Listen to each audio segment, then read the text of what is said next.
Сайн байцгаана уу. Өнөөдөр 2026 оны 2 дугаар сарын 6-ны өдөр Монголда сайхан амьдрий ээлж талаар эхэлж байна. Манай өнөөдрийн лайвын сэдэв маань хувьцааны эрсдлийн хамгаалалт гэсэн сэдвээр ярина. Гол нь хувьцаагаа ярина гэсэн үг. Яг уул нь бид чинь ингээд хувьцаагаа л яриад байгаа цаад утга нь. Тэгэхдээ яг хувьцаа гэж оноож ярихгүй болохоор хүмүүс бас нөгөө хувьцаагаа яриач гэсэн нөгөө комент их бичиж байгаа шүү дээ. Тийм учраас бүр яг хувьцаагаа ингэж чигдүүлж хувьцааны гэдэг маань хамгийн нэгдүгээр тавьдаг зүйл бол эрсдэлтэй. Эрсдлийнхаа талаар би ингээ ярих гэж байна. Өнөөдрийн сэдэв маань. Зах зээл маань өөрөө их эрсдэлтэй байдаг, савлдаг, хувьцааны ханш өсдөг, буудаг та бүхэн мэдж байгаа. Ер нь байнгын хөдөлгөөнтэй байдаг шүү дээ. Тэр тусмаа тэр coin энэ чинь бол ингээ маш огцом өсөлт аваад тэгээд ундаг тийм ээ. Энэ бол ерөөсөө жам ясны. Хийтэх өсөлт бол ерөөсөө л мөхөл. Энэ үнс цаасны зах зээл дээр. Тэртээ дэргөө ингээ хамаагүй хөөрөгдөд тэгтээ өсгөчлөөр тэрийг даахгүй ундаг. Тэгээд нэгсэндээ дампуурдаг шүү дээ. Тэр эрсдлээс л бид бүхэн хамгийн их болгоомжилдог. Энэ анханасаа бидний зорилго маш том тийм ээ. Манай энэ Архимед Ээлэн хувьцаат компани маань зорилго том. Энэ үүсгэн байгуулагч одоо хувьцаа эзэмшигчд маань одоо тийм манай нийгмийн эмзэг давхарга тий тэтгэврийнхэн голцоо дээр нь гадаадад ажиллаж байгаа улсууд тий одоо буурал ээжүүдийн одоо санхүүжилтээр боссон компани шүү дээ. Тийм учраас энэ компани эрсдлийг л нэгдүгээр тавих хэрэгтэй. Бидэрт бол тийм эрсдэл даах чадвар хувьцаа эзэмшигчд нарт маань байхгүй, дээр нь тэднэрт маш аюултай эмзэг хүмүүс байгаа учраас бид энийг бол ямар ч үед дандаа нэгдүгээр тавьж явдаг. Тийм учраас бид эхлээд яасан гэхлээр манай хувьцаа эзэмшигчдийн хэмжээнд тэ одоо үн цэн ингээд байн өсөлт авах тийм өмдсөн хөрөнгийг яг тэр хувьцааны одоо мөнгөн дүнгийн хэмжээнд компанийнхаа үндсэн хөрөнгийн бүртгэлд оруулж өгсөн байхгүй юу? Ямар ч тохиолдолд манай компани үндсэн хөрөнгө болвол ингээд зархад манай хувьцаа эзэмшигчдийн одоо хохирлоггүй болох. Нэгдүгээрт ийм арга хэмжээ авсан. Хоёрдугаарт бид яасан гэхлээр алтаар баталгаажуулж байгаа байхгүй юу? Тэгээ алтаар баталгаажуулж байна гэдэг чинь юу гэсэн үг вэ? Ямар нэгэн эрсдэл тохиолдоход тийм ээ. Одоо энэ манай хувьцаа эзэмшигчдийг хохирлоггүй болох хэд дахин нугалсан алтыг бид Дубайд байршуулж байгаа байхгүй юу? Тэ? Арабын Эмиратын Дубай хотод. Тэнд бол ингээ байршуулад тэгээд тэр алтаа бид нар одоо яах гэдэг гэхлээр ерөөсөө Чингис алтан валют мөнгөнд тэмдэгт болох гэдэг шүү дээ. Олон улсын валют. Тэр процесс маань жоохон ингээд удаашраад байгаа нь зөвхөн хувь хүнтэй холбоотой. Тэр нөгөө энийг хийж байгаа жишээ нь тэр Чингис алтан валютыг хийж байгаа хүн маань яаж байгаа гэхлээр одоо ингээд 5 сар гарныг авчиж байгаа байхгүй юу? 14 хоногийн дотор хийж өгнө гэж гэрээ байгуулад тэгээд бүр төлбөрөө урьдчилж 100% аваад тэгээд бид нар яагаад итгэсэн гэхлээр тэр хүн чинь лам хүн тий? Яагаад гэвэл миний аавын талаас, ээжийн талаас дандаа тийм уран бүтээлч ламнар байхгүй юу? Тий? Одоо данзан арвж байна. Овийн догшин овийн удагт тий тэр мөн аавын талаас байдаг, ээжийн талаас одоо тэр ловсон шарав гэдэг одоо энэ гандан энэ богдын музей, чойжин ламын музей энэ төр чинь сэргээн засварлсан тий тийм 10 жил хэлмэгдсэн, шоронд суусан тийм хүн байхгүй юу?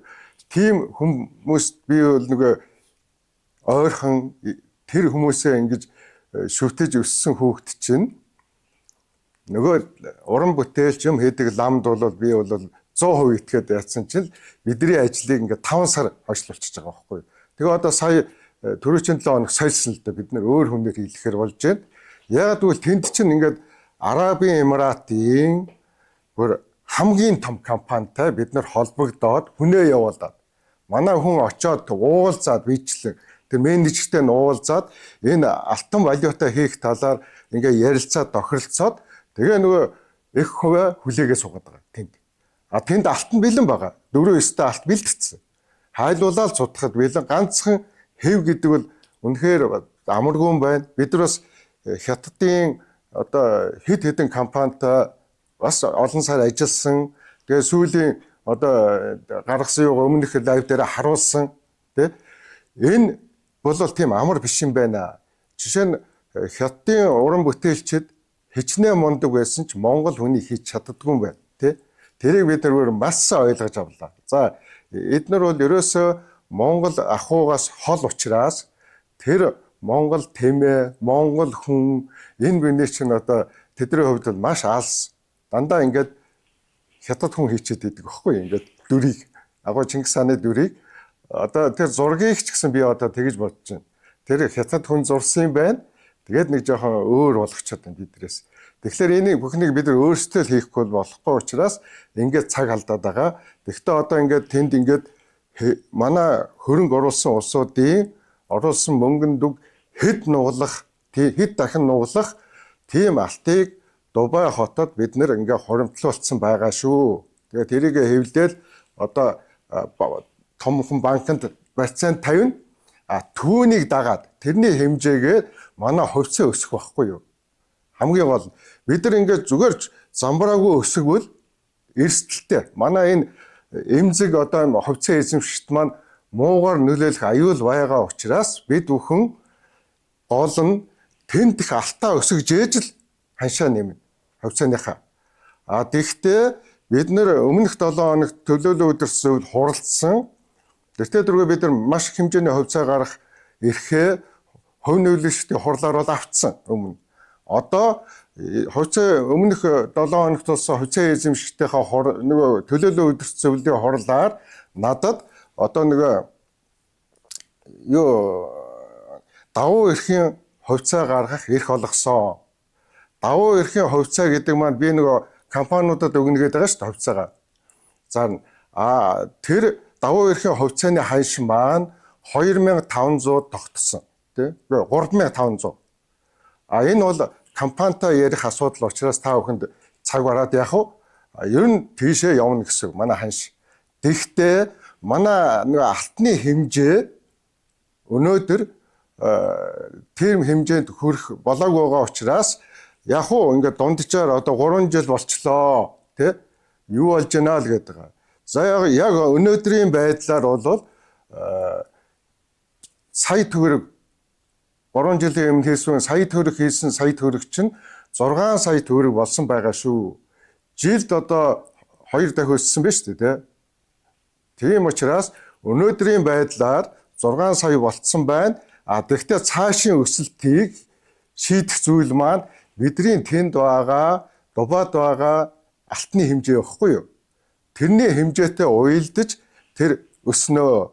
Тэгээд тэр Дубайд бид бол нөгөө алтаа бол яг эхлээд 1 кг-аар одоо хийя гэдэг дээр тохирцсон. Бид нар чинь бүр ингээд 10 кг-аар хийх гэжсэн шүү дээ. Тэрийг болоод одоо эндээс харуулж байгаа энэ хараа 1 кг-аар одоо диаметр нь яг энэ 8 см. Тэгээд 1 санжийн зузаантай энэ нь бол 1 кг алт байна гэсэн. Тэгээ энэ дээр чинь өөрөө энэ алтны ханш байна. Дээр нь энэний нөгөө Чингис алтан валютны өөрийн ханш бай. Бас тусдаа явна, тий? Алтны ханшчид холбогдсон дээр нь Чингис алтан валютын ханш гэж байгаа. Тэгэхээр би хувьцаа эзэмшигтээ юуг тайлбарласан бэ гэхлээр за тухайн үед та бүхэн алтан нөгөө хувьцааны мөнгө оруулсан байгаа шүү дээ. Тэр үеийн ханш нөгөө алтны ханшаар авна шүү гэд. Тэр алтыг болоод алтны хэмжээг нэгдүгээрт нэг тэгж өмнөх лайвд дээр хэлсэн тэрийгэ баримтлана. За хоёрдугаар анхаарах зүйл бол надад энэ Архимед Элен компанийг үүсгэн байгуулагчид бол энэ дотроос ингээд буцаагаад энэ өнгөрсөн хугацаанд буцааж авсан улсууд бас нэлээд байдаг тий. Тэр чинь бас нэг тэрбум гаруй төгрөг нийлээд болчихж байгаа байхгүй буцааж авсан. Тэр улсуудыг одоо Монголд байгаа хадгаламжийн хамгийн дээд тэр хүүгээр тооцож одоо тэр цаашдаа авч явна гэсэн. энэ Чингис алтан валютаас эзэмшигчээр явна. Тэ энэ маань хизээ яг хүчин төгөлдөр болох уу гэхээр яг бид нар нөгөө тодорхой алтныхаа нөөцийг ингээд бүрдүүлэх явцдаа боломж гарангуутал одоо ингээд тэр өвчин зовлон тохиолдно, хүүхэд сургалтанд явах болдог юм хүмүүс чинь тэгээд аргагүй ихэнд ингээд мөнгө буцааж авсан байхгүй юу? Тэр улсуудын тэр хүү тооцно гэж шүү дээ. Хүү тооцоод тэрэн дээр алтан валютаасаа одоо тодорхой хувийг эзэмшүүлнэ. Тэр бол ингээ өсөлт аваад явна. Энэ манай компанид хувьцаанд мөнгө оруулсан хүмүүстэй хандивлагч мөнгө оруулсан хүмүүс бол ямар ч хохирол хүлээхгүй шүү.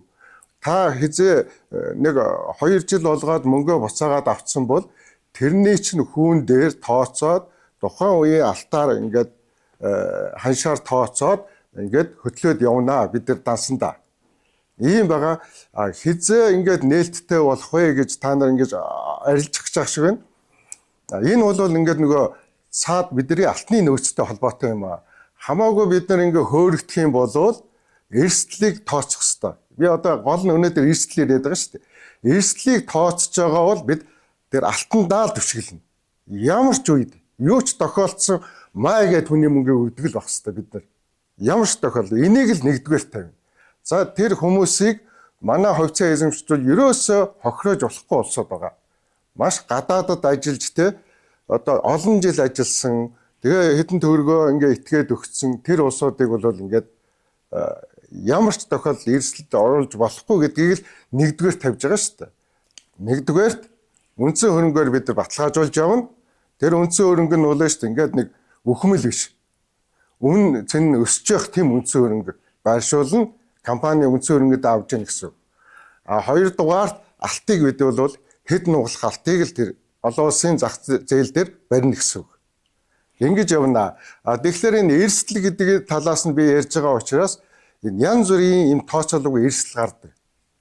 Одоо жишээ нь ерөнхийлөгчийн сонгуул ирэх жил тий энэ хүртэл нөлөөтэй байдаг.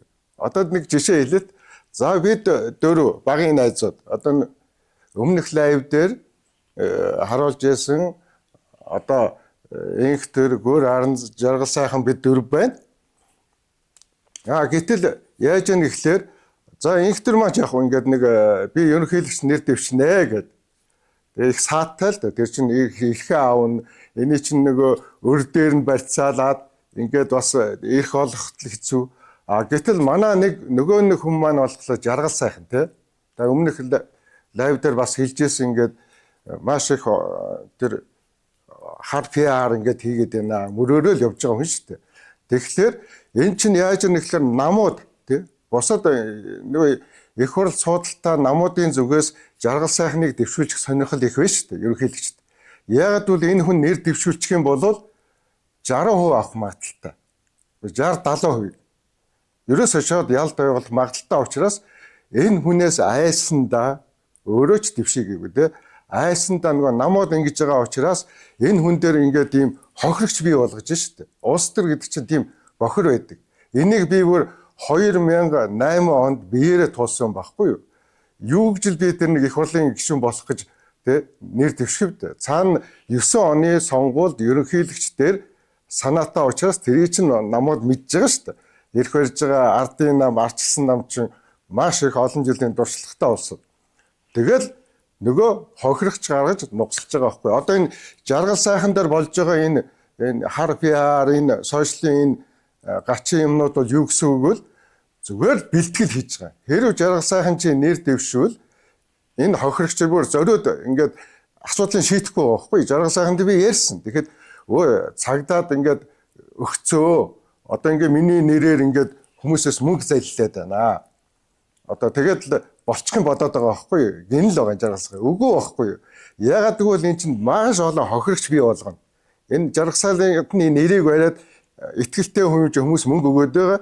Тэрийг аваад ингээд хохирч болгочоод дараа нь хам хэрэгтнэр хэрв ерөнхийлөгч нэр дэвших магадaltaй болоод ирвэл хам хэрэгтнэр ингээд хэрэг үсгэж чинь тий. Ягаад гэвэл нэр нь холбогдчих жоо. Тэгээд бүр болохгүй барьж орчих.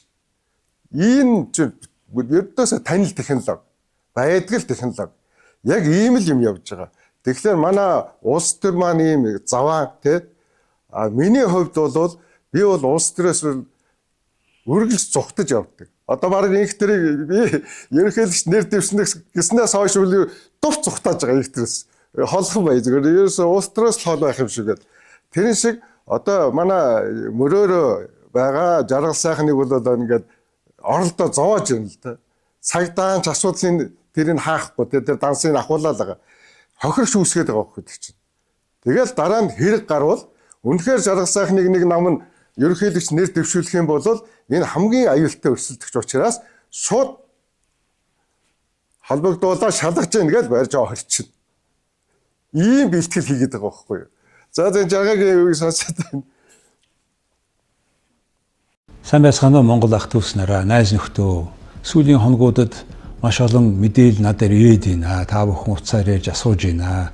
Хоёр мэдээллийг хэлмээр байна. Нэг нь намайг баривчилсан тухай, хоёр дахь нь миний нэрийг ашиглаж мөнгө залдиж байгаа тухай. Нэгдүгээрх нь болохоор улс төрийн тодорхой хүчний өмнөөс сонгуульд орно гэсэн цуу яриа гараад тэрнтэй холбоотой болов намайг нэр төрд халдсан, баривчилсан гэсэн ийм мэдээллүүд гараад яваад байна. Тэгээ зурганч гарж ийн, айкон цэгийн дээр гарсан мэтэр тарааж байна. Энэ бүхэн бол худлаа шүү. Энэ бол санаатай хийж байгаа оролдлого хүнийг явуулга гэж харж байна. Хоёр дахь нь тэр хаан банкар хүмүүс алтан урсгал гээд орос хэл дээр яриад шагдрын жаргал сайхан гэдэг хүний дансаар мөнгө аваад байна. Утас нь тодорхой байна, данс нь тодорхой байна. Тэгээ энийг маш олон хүмүүс мөнгө алдаж байгаа. Энийг энэ холбогдох цагдаа газрууд нь юм хийж өгөхгүй байна. Кибер аюулгүй байдалтай тэмцэх газар руу холбогдсон, мэдээлэл өгсөн, Сүхбаатар дүүргийн цагдаа сэргийлэхэд бас хэлсэн. Энэ цагдаагийн ерөнхий газар нь ажиллаа хиймээр байна. Ингэж одоо ганц бич биш их олон хүнийг хохирож байгаа дээр та бүхэн юу хийж байгаа юм бэ гэдэг дээр дор бүрнээ анхаарахыг уриалж байна. Гэрт нь нэгжлэг хийлээч гэх нэг юм гаргаал те. Энэ бол шүү дээ зүгээр бид ийм шудраг хүнээс ингээд үхтлээ айж штэ. Засаг төр. Тэгэхээр төр бол шүү дээ ийм шудраг байж ээжтэй тэгжээж л Монголда сайхан амьдрах талаар ярина штэ. Гэтэл ийм шудраг биш байна те. Бид нар бол ингээд энэ манай жаргал сайхан шиг ийм улсууд Монголд ч олон байгаа штэ зөндөө. Энэ улсуудын энэ улс төрлөө орох замаас нь бол үхтлээ айдаг. Эдгээр оруулаа штэ эдгэрийг шууд ялах байхгүй өрсөлдүүл. Тэгэхээр ийм хэмжээний сонголтыг хийж чадахгүй байгаа учраас бид нар бол одоо нэг тэр ардчлал шудраг бас яриад ямар ч нэмэргүй. Ерөөсөө л хулгайч нар бүгдээрээ тий. Тэгээд хулгайч нарын төр байгаа бид бүгд хулгайч нар иргэдэн чулгайч болцсон. Энэ одоо ингээд ерөөсөө бүр дэндүү одоо энийг яаж цэвэрлэх юм бөө мө тий. Тэр бол над хамаагүй л тий. Би энэ тэр улс төрөөс чинь хоол явна гэж түрүү хэлсэн. Тэрэн дээр бас ерөөсөө улс төрийнхэн бас бодож магадгүй. Энэ нөгөө багасаа энэ найзуудын инх төр даваа энэ жаргал сайхан эдгэр чинь. Тэгээд бас даваа нь одоо ингээд бас санхүү манхүүгээр туслахыг тэр талын юм бол байхгүй шүү. Санаа зовох хэрэггүй шүү. Тэ. Энэ талаар би нөгөө анхааруулж хэлэх гэсэн. За тэгээ ерөнхийдөө би ингээ ойлгоцоо гэж болсон байх гэж бодлоо. Бид бол хамгийн эрсдэлгүй тэр өөрөө биеэрээ туулсан учраас бид дандаа нэгдүгээрс эрсдлийг тавьж байгаа. Хоёрдугаарт бид маш амжилттай яваа. Үнэхээр технологийн хувьд те ашигтай ажиллахын хувьд бол компани ингээд ашигтай ажиллахад одоо ямар ч асуудалгүй те бид бол ашгийг хэд бол хийж чадна хүсвэл бид бол ашигын төлөө биш асуудал шийдэх гэж л яваа те тэр эрсдлээ бол дандаа тэр алт үндсэн хөрөнгөөр ярьж штэ би тэгээд ашигтай ажиллахын хувьд бид бол зүгээр ингээд утаан дээрч эрчим хүчин дээрч бид бол зүгээр хангалттай ажиллаж чадна. Ягаад гэвэл бид ямар ч бараа байхгүй одоо. Ягаад гэвэл бидний хийсэн бүтээгдэхүүн болооцолдоо л авчдаг. Бид бол ягаад ингэж байгаа гэхээр ерөөсөө бид ингээд 200 хэдэн мянган айл өрхийг л хангамаар байна. Тэ? Тэрнээс бол нэг ганц 2 мянган айл өрхөд юм зараад ашиг олох бол бидний зорилго огт биш. Бид нар бол чадна. Утаагүй болгож чадна. Тэ? Эрчим хүчний дутагдлгүй болгож чадна. манай Архимед Эллен компани бол энэ асуудлыг бүр шийдэж чадна шүү. 1 жилийн дотор л. Тийм байгаа. Тэгтээ бол бид нар аль болохоор шийдэхийг хичээж тэ ойлгуулах гэж зүтгэж л яваа. Хэрв одоо магадгүй ийм гэгээлэг боловсралтай жаргал сайхан шиг ийм хүмүүс төр улсыг барих юм бол бид бол зүгээр 1 жилийн дотор л өөрчлөнө. Энэ хүндрэлийг тэ эрчим хүчний хүндрэл энэ утааг. За энэ утаа гэдэг тэ 2 сар гарсан. 2 сарын 1-нд бол за одоо яста оргил байсан да утаач. Facebook-ээр чих явж исэн жинхэнэ нөгөө утаа нөгөө салхи ажиллаа хийгээгүй байхгүй юу. Энд чинь бас тийм ч хүүтэй өдөр биш тэ. Тэгтэл байна шүү дээ. Салхи ажиллаа хийгээгүй учраас хамгийн магадгүй энэ өглөө хамгийн их утаатай өдөр байсан баха 2 сарын 1. Өнөөдөр 2026 оны 2 дугаар сарын 1-ний өдөр. Утаа бол их байна өнөөдөр. 2 сарын 1. За 2-ны өдөр бас утаа их байсан. Тэ. Тэгтээ 1-нийг бол гайгүй. Одоо та бүхэн 2-ыг харж байна, тий? Ингээ 2-ны өдөр бол яг утаа их байсан. За 3-ных бас муу утаатай, тий? 3. За ингээ утаатай байгааз дээр нь цагаан цастай уул харагдаж байна сайхан. Утаа ингээ доотлол ингээ харахуулаад ингээ байж байна. За 4. За 4-нд бол салхи ажиллаа хийж эхэлсэн. Тэ энэ цахилгаан станцуудаа дээгүүрээ яваад гэж байгааз 4-нд ингээд салхи ажиллаа хийгээд ирэхлээр ингээд юм гоё. Тэ ингээ утаанд байхгүй болоод за 4-нд ийм сайхан сэлмэг ийм гоё. За бүр 5-ыг хардаа. За бүрөөсөө салхи бүр сайн ажиллаа хийсэн. Одоо ингээд салхи сайн ажиллаа хийнэ л дээ. Энд чинь ингээд 2 сар гараад ирэхлээр одоо ингээд салхи сайн ажиллаа хийвэл ингэж харагдаж байгаа. Тэгтээ та бүхэн энд ингээд хууртагтаад байгаа байхгүй юу? Тэ?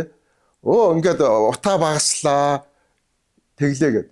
Гэхдээ эн чинь нэштэй нүүрсэл тулж байгаа бол хамгийн том аюул чинь нүүрс тулж байгаа бол нэштэй аюул байсаар байгаа. За энэ бүр одоо шинжлэх ухааны хэллэг нь үхлийн хий тэ СА. За энэ нүүрс төрөгчийн дутуу эсэл тэ энэ бол жинхэнэ нөгөө аюул чи энэ багхгүй юу. Одоо эргээд харуул да. Энэ би хамгийн гол юм тайлбарлаад байна. За энд бол байж байгаа шүү сая энэ давхар эсэл. Энэ байж тө хүний 5 метрхүүд мэдрэхдэггүй. За харагдахгүй жаараа ингээд сэлмэг. За 2 дугаарт нь болохоор шүү үнэртэхгүй тий. Нөгөө утаа амтагдахгүй. Тэгээ ийм мөртлөө энэ үхлийн хий. Угаарын хий буюу одоо тий нүүрс төрчийн дотоос ерөөсөө үхлийн хий гэж ярьдаг тий. Энэ байгаа цагт бол ерөөсөө хамгийн том аюул. Ерөөсөө мэдэгдэхгүй. Хязгаарлагдмал орчинд богино хугацаанд зүгээр алчин. Унтаал босхгүй гэсэн тий. Тим аюултай. Энэ ерөөсөө юу ч мэдэгдэхгүй, үнэртэхгүй, харагдахгүй. За тэр саяын тэр утаа ингээд битүү нэгнийх шиг ингээд харанхуулаад байвал хүмүүс чинь ингээд маск зүүгээд тэгээ урьдчилаа сэргийлээд одоо гомдол мэдүүлээд дээ шүү дээ. Энэ аюултай байхгүй саяын тэр тий. Зүгээр л эн чинь бол ингээд өстө утааг арилгачиж манай дарга нар яасан мундаг юм бэ гэж ингээд багтаал тэгээд өгч. За юу. Ийм аюултай юм байгаа шүү. Энийг та нар байна шүү дээ. Яах вэ гэвэл ерөөсөө л нүүрс төлөхгүй байх хэрэгтэй. Бид бол байна шүү дээ. Энд юу ярьж чадж байгаа гэхэлэр харуулсан шүү дээ. За ийм Японоос авцарсан 4 дэлгэцээр бид ерөөсөө нүүрс төлөхгүй цахилгаанаар халааж чаднаа. Тийм шийдлийг бүтээсэн гэсэн тий. Тэгэхээр ийм боломж байгаа шүү тий. 5 сая төгрөгөнд нэг өрөх ингээд цахилгаан тий халаалтаа шийдчих чадна шүү л гэж байгаа. За энэ бол шүү дээ шийдэх хүмүүс нь нөгөө засаг барьж байгаа төр барьж байгаа, хотыг барьж байгаа тэр улсууд шийдэх байхгүй юу? За тэгээд энэ Цэгэнжов гэдэг ийм сая юм бичсэн байсан. Тэ? Цэгэнжовгоог бол би ихний мэднэ. Миний амийг аварсан хүн байгаа. Би чинь нэг хэсэг чи хэцүүхэн байлаа шүү дээ. Нөгөө авчаад хорцсон намайг чи ингээд нойлд ороход нэг цагдаа ингээд хараа суугаад байна. Усанд ороход ингээд хараа зогсоод байна. Ерөөсөө бүр ингээд жинхэнэ нөгөө нэг балж байгаа юм чи. Хаашин ч хөдлөхгүй. Тийм хүнд гэмт хэрэгтэй байж үзлээ шүү дээ. Би бүр тэгээд байна шүү дээ. Энэ Цэгэнжов эмч чинь бол одоо ерөөсөө намайг чи хамгаалаад эмчилгээ хийгээсээ илүү тэ хамгаалт хийж аварж ирсэн байхгүй юу? 3 дахь эмнэлгийн зүрх судасны тасгийн дарга доктор профессор энэ мандаг хүн. Тэгээ энэ хүн бол энэ утааны талаар та бүхэн өөрсдөө ороод үзчихээр уншичаараа маш дэлгэрэнгүй шинжлэх ухааны үндэстэй ийм мэдээлэл өгсөн.